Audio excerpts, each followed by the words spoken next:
this is my player avatar. I've got the player to move around by changing the vector 3 of the player depending on what direction they move the left stick. The avatar handles running up different terrains fairly normally. As you run down, he tends to fall a little bit because he's no longer touching the ground, as I've set it up so that if the player is not on the ground, it will trigger the falling animation and he will fall to the ground. When the player lands, it'll play a landing animation, and that'll be after the falling animation is finished. There's two type of jumps.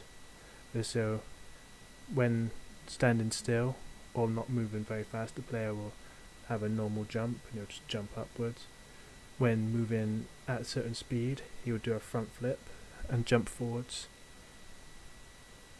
The jump is done by increasing the Y position of the player when the jump button is pressed. Also got a camera that will follow the player no matter where he goes.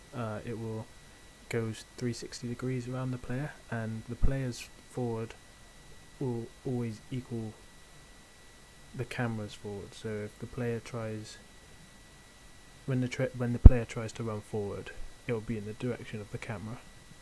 I've also added in a roll for the character, so when running and the Y button is pressed, the player would do a forward roll, slightly increasing the speed, sort of like Link from Zelda.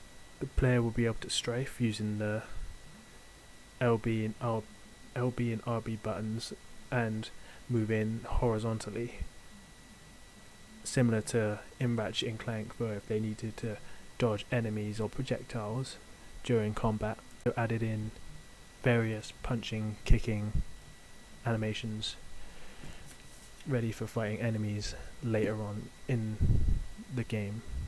I've added a pause menu which activates pressing the start button.